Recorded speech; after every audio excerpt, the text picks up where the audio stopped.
안녕하세요. 반갑습니다. 현명리 이름연구소 서승현입니다. 이 시간은 갑인일주에 대해서 같이 알아보도록 하겠습니다.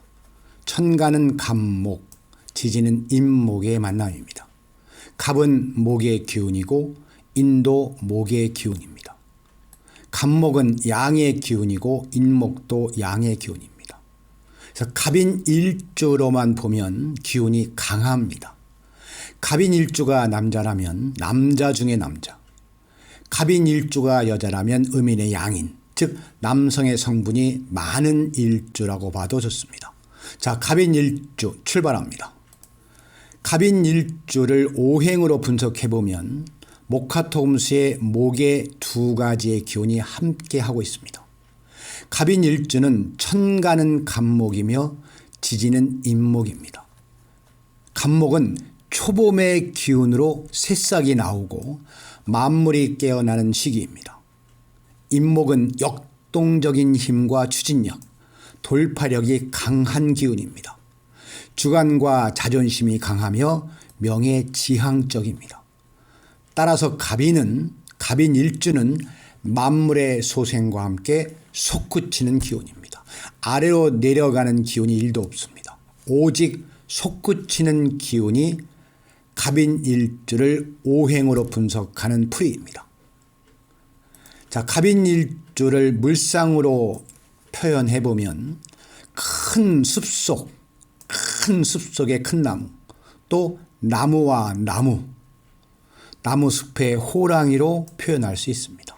잔잔하고 고요합니다. 그러나 무슨 일이 일어날 것만 같은 모습입니다. 갑인일주의 물상은 잔잔하고 조용하지만 무언가가 일어날 것만 같은 모습, 이것이 갑인일주의 물상입니다. 갑인일주의 육친으로 분석하면 비견입니다. 비견은 같은 오행이자 같은 음양을 비견이라 말합니다. 내가 갑목이면 갑목이 비견입니다. 갑목이면 갑목이 비견. 어깨견, 나란히 견자. 비견은 친구, 동료, 형제, 제마입니다. 좋게 작용하면 건강과 힘으로 재성, 돈을 잡을 수 있는 능력이고, 관성에게 제압당할 때 인내하게 하는 조력자입니다.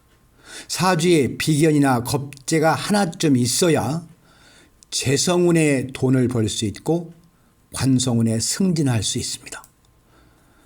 그러니까 사주팔자에 비견 육친이 하나쯤은 있어야 재성운에 돈을 벌 수 있고 관성, 높이 오를 수 있는 기운이 있습니다. 비견은 외유 내강입니다. 팔자에 비견이 있으면 사람과 친구를 좋아합니다. 비견이 식상을 만나면 자기 재능을 뽐낼 수 있습니다. 여자든 남자든 비견이 많으면 좀 부부 사이는 불안합니다. 남자는 고집으로 아내를 누르고 아내 역시 남자에게 고집으로 지지 않기 때문에 부부 불화가 있을 수 있습니다. 갑인일주의 육친이 비견이라면 이 갑인일주끼리 만나는 부부라면 특히 이 고집을 반드시 내려놓아야 부부관계가 원활하게 이루어진다는 것을 꼭 명심하셨으면 좋겠습니다. 다음에 갑인일주를 12운성으로 분석하면 건록입니다. 건록.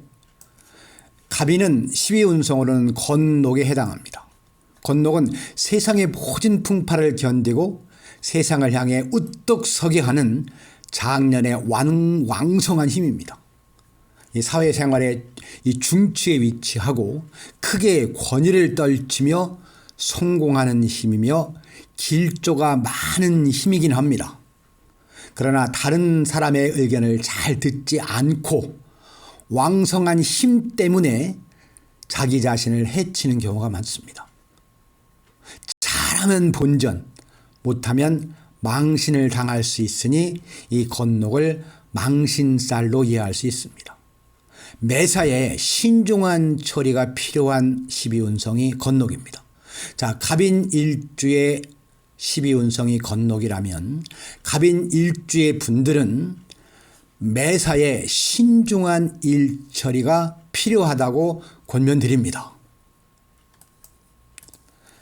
갑인일주 기본 성향으로 분석하면 갑인일주는 하늘과 땅의 기운이 모두 목이라 밝고 명랑하며 자존심과 자아의식이 강하며 매사에 적극적이고 능동적입니다.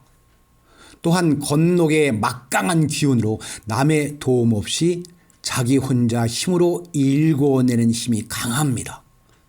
자수성가라고 합니다.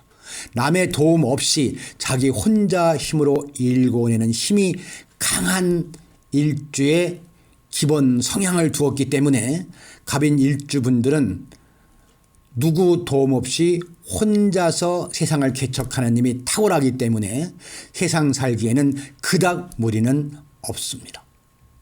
단점으로 성격이 강하다 보니 주변에 적을 많이 둘 수 있습니다. 타인과 마찰이 잦을 수 있습니다. 특히 배우자와의 사이가 좋지 않을 수 있습니다. 자, 성격이 강하다 보니까 서로가 지지 않으려고 하는 마음이 많아서 이 배우자와의 이 경우가 많이 약한 경우가 있습니다. 특히 이 배우자와의 사이에 뭔가 지혜로운 정을 만들어내는 지혜가 필요한 일주가 갑인일주입니다. 자수성가를 꿈꾸며 계속해서 자신의 활동을 위해서 내면적인 연구와 모색을 하게 됩니다. 포기 없는 인내와 끈기가 요구되는 기운이 갑인일주의 기본 성향으로 이해하시면 좋을 듯합니다. 자, 갑인일주의 직업으로 분석해보면 갑인일주 남자의 경우는 경쟁에서 쟁취하는 사업이 어울립니다. 경쟁에서 쟁취하는 사업. 성격상 자기 사업을 가지려 하며 사주에 식상이 있다면 전문 분야 사업이 좋습니다. 식상이 있다면 식상이 없고 특별한 재주가 없더라도 돈을 벌 수 있는 자영업에 종사하면 좋습니다. 관인은 금의 기운이 튼튼하다면 직장에서도 크게 성공할 수 있습니다. 이 관성인 금이 내 사주에 튼튼하게 있다면 직장에서도 크게 성공할 수 있습니다. 갑인 일주 여자의 경우는 남자들을 호령할 수 있는 능력과 활동력을 바탕으로 사주에 식상이 있으면 교육, 학원, 요시웍에 종사하면 좋습니다. 식상이 없더라도 자영업, 부동산에 어울리는 능력을 갖췄다고 봅니다. 비계는 식신, 편제로 자연스럽게 흐르는 힘이기 때문에 사업도 괜찮지만 학문이나 기술, 예술 분야에서 강한 힘을 발휘할 수 있습니다.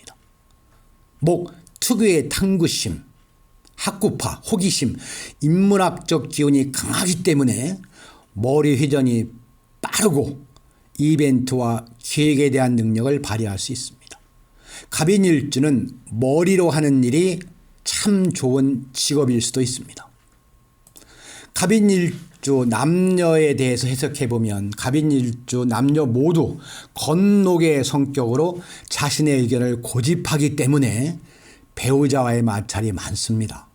특히 여자의 경우에는 비견이 남편궁에 있기 때문에 좋지 않습니다. 이 부분은 잘 지혜롭게 대처해야 될 필요가 있습니다. 전반적으로 결혼이 늦어지며 결혼을 하더라도 살갑지는 않습니다. 특히 여자의 경우 사주에 수의 기운과 금의 기운이 없으면 행복한 결혼 생활을 영위하기 어렵습니다. 이 수의 기운이 참을성이고 금의 기운은 지조기 때문에 수와 금이 있어야 결혼 생활을 영위할 수 있지만 내 사주에 수와 금이 주위에 없다면 결혼 생활을 유지하기가 상당히 어렵습니다. 대체로 자기의 힘과 똑똑함을 믿고 결혼을 안 하는 경우도 많습니다. 지혜, 참을성이 요구되는 일주가 갑인일주입니다. 갑인일주 여자의 경우 남자를 먹여 살리는 경우가 많으며 잘 나가는 남자에게 잡혀 살기 싫어서 기가 약한 남자를 고르게 됩니다. 남자가 강하면 자존심이 꺾이기 때문에 삶이 좀 힘겨워지고 우울증에 빠지기도 합니다. 그래서 나보다 좀 약한 남자를 선호하는 기운이 갑인일주 여성의 남성관입니다. 자, 갑인일주에게 조언을 드립니다. 이는 목의 록이고 화토의 장생이며 금의 절이며 수의 병입니다. 또한 인후술의 지살이며 신자진의 역마이며 해묘미의 망신이고 사유축의 겁살입니다. 갑인일주는 운에서 사신이 들어오면 관제구설, 수술 등의 염려가 있으며 인생을 비관하지 않도록 종교를 가지는 것이 좋습니다. 여자의 경우 사주의 화기가 약하면 부부관계를 할 때 이 달아오르는 시간이 많이 걸립니다. 남편은 이 점을 잘 알아서 배려해야 부부관계가 좋아집니다. 갑인 일주는 위, 기관지, 신경통, 시력, 간, 피부병, 고혈압, 중풍 등의 신경을 많이 써야 됩니다. 신경통, 시력, 특히 간, 담, 피부병, 또 고혈압 이런 것들에 조심을 많이 좀 하는 것도 좋고요. 이 영양제를 많이 드셔서 이 간담에 좋은 에너지를 확보하시는 것이 좋을 듯 싶습니다.